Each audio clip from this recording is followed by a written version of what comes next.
Cheers, guys. Welcome to AdVice, where we drink whiskey and talk advertising. Today, we're going to talk about growth marketing. So there's a lot of agencies out there talking about growth marketing, performance marketing. What is it? Dave, we'll start with you. What is growth marketing to you? Marketing focused on tangible improvements to traffic, sales, leads. Yeah. So if I'm an advertiser and I'm trying to explain this to a business owner, Aidan, how would you describe growth marketing? What makes it different than traditional marketing? Yeah, I would say tactics that can be directly measured by revenue or profit, one of the two, right?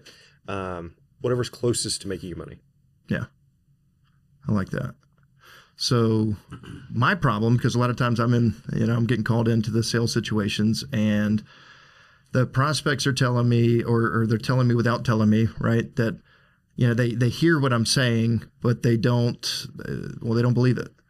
A lot of agencies out there that are touting these same things. We're data driven and we're performance oriented. Like what really separates a true growth marketing agency from just a marketing agency that has really good intentions on your growth? Setting goals and being able to measure performance against that goal. Mm-hmm. That's really what it comes down to. And a lot of clients, the issue is that they don't have growth goals. So it's hard for them to understand the context of growth. Yeah. You need to have an actual milestone that you're trying to achieve that you can measure against. Before that, you're just going to be going in every direction. And that's the problem with a lot of other agencies. When they say data-driven, that doesn't mean it's actually driving in the right direction. Yeah. That's a good point. Or there's just no reporting in general.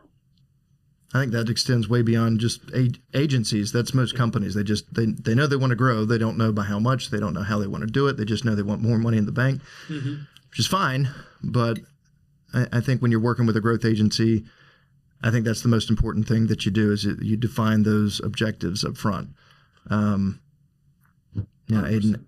how would you recommend to, let's say, other agencies out there, other marketing consultants out there that want to do this for a client, right? Like helping them out. Like what's the first step? Set a baseline. You got to know where you're starting. Especially if you're saying your growth, you have to know how much you're growing the business by. And a lot of people don't do that. They skip over that. They just go straight into the work. But knowing where you start and then showing that, like maybe 6 months down the line, this is where you were. This is where you are now after we've done this work. I'd say before the first part, setting the baseline is the first step for sure. And that sets you up for the second part, which is make sure you are actually measuring the pieces you want to track. And then make sure that the goals you set are actually measurable. Yeah. Good call. I see that a lot of times where the metrics that are being reported on every month don't line up with those growth goals. Yeah. So, we had a client the other day and we were going over, it was like a 6-month review, and we're going over, data, and they're looking at traffic. Everything's measured by traffic. And internally, that's what they've done forever. But, to me, I don't care about traffic, especially if I'm a marketing consultant or an agency that's been hired to grow your company. I might be looking at conversions, but it's really not even about conversions. It's about actual newly acquired clients and revenue and sales. If traffic decreases and sales increase, me as a growth marketer, I'm okay with that. But there's, brand marketers might not be, right? So it just depends on the goals for the company. I don't know how you guys feel about that. No, I block those into the soft stats. So impressions, clicks, traffic, those are all soft stats. They can be important as long as your conversion rate and revenue goals are in a good place. But yeah, don't use them to evaluate issues in those important goals, but don't use them as a goal. So what are the most important metrics to measure then? Like how are we really defining success as a growth marketing agency? Sales or lead volume, conversion rate. Pretty much the two you need. That alone will tell you if your conversion rate is great, but your sales are low, you have a volume issue on the traffic side. If your sales are great, but your conversion rate is low, you have a quality issue on your traffic side. But if you don't have those two stats, you won't be able to diagnose or put into context any of the other stats. Yeah. Aidan, you do a lot of work with CRMs, working with the operations side of sales. Mm-hmm. How do you know as an agency, or I guess what's the magic, I guess, moment where you realize that the marketing is doing well and it's a sales issue, or vice versa, where the marketing needs to do a little bit better job and the sales is doing well? Yeah. When you have someone internally scoring the leads, if you have a ton of leads come in and they're all incredible quality, and then you see kind of that sales pipeline start but not go all the way through, or you see multiple kind of, what do they call that? Like roadblocks in the way of multiple leads, then that's kind of clearly where there's a sales issue. I think it just depends on the quality of the lead. Like if you see good quality leads coming in, but not quality or the same number of conversions coming out, with some drop off, right? Right. Then there's definitely a sales issue. Yeah, you're always going to have a natural amount of attrition. That's part of the funnel. How do you have that conversation with clients? It's tough, right? You've got to tell them that, hey, there's a good amount of leads coming through, and I'm not seeing a lot of these leads convert all the way. They're getting into the process. Mm-hmm. They're not getting to the end. How do you have that conversation with your clients? Yeah, you got to show them the symptoms, right? You have to show them that, oh, we have a good number of people filling out this form on this page from this ad, and these are quality leads, and give like that build up, and then say they're getting here in the process. What's stopping them? Let them give you the answer. Just give them the information around it. Yeah, I like getting down to brass tacks. Like if they really aren't hearing you on that, start picking out those top quality leads that they've told you these are good quality leads, and straight up ask them like, why didn't they turn into a sale then? Yeah. Definitely a tough conversation to have, but necessary. Yeah, I think it's necessary sometimes too. If let's say, the client's company has hired the agency, and ultimately somebody owns that company. A lot of times they're the person writing the check, right? Mm-hmm. The CEO or the owner, or managing partners, and I think just ethically for them, sometimes it's important to call out issues. It might be operations, it may be sales. Obviously, being accountable when it's on the marketing and advertising side, but I think being accountable to those people who ultimately employ us as an agency is important. Sometimes you got to navigate things, and you got to be strategic with how you do that. And anytime you're delivering tough news, it's hard. Yeah. But I mean, if we don't do that, then you're never going to see the return on investment that you could. And I think that's one thing that uniquely that we do that's different, is that we take this further than just the advertising. We don't stop when somebody fills out a form.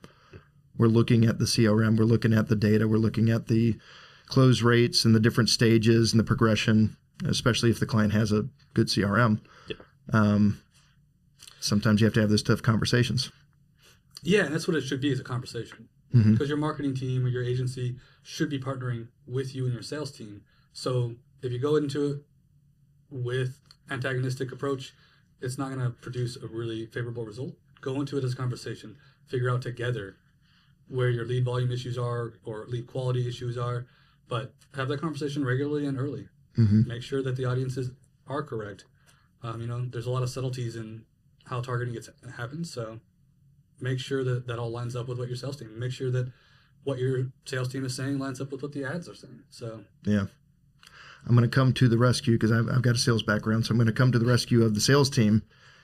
In a lot of cases, if you just sit with the sales team and the sales leader, you will get the feedback that you're looking for. And I think a lot of agencies, they know how to drive the leads, but the messaging is not coherent and consistent with what the sales team's saying. And so they're getting leads, either the leads aren't properly educated, or they're interested, but, we haven't done a good job of coaching the sales team. Here's what the lead has seen prior to filling out that form or making the phone call. And if you just sit with them and listen, a lot of times they help with targeting, they help with messaging, and then getting everything in lockstep. That's going to lead to smoother transitions. So even though it's a, Glenn Ross situation, right, all the time, but sales doesn't like marketing sales. marketing needs to talk to the sales team as well. Mm-hmm. And an agency especially, I think as an industry, we're guilty of not doing that, not reaching across the aisle and saying, let's sit with your sales team for a day, listen to the pitch, listen to the inbound leads coming through, the phone call conversations, right? 100%. I would say more often than not, that's what a company suffers from, is siloing those departments. There was an in-house job that I had years ago, and the sales team had their room, the marketing team had their room, and the first thing I did when I came in is I went and put my desk right next to the sales team. Mm-hmm. And I picked up so much just from listening to them talk day to day that it was a lot easier to figure out where our messaging was off. Yeah. It makes the pipeline so much smoother when your marketing aligns with what your salespeople are saying. Yeah. Sales is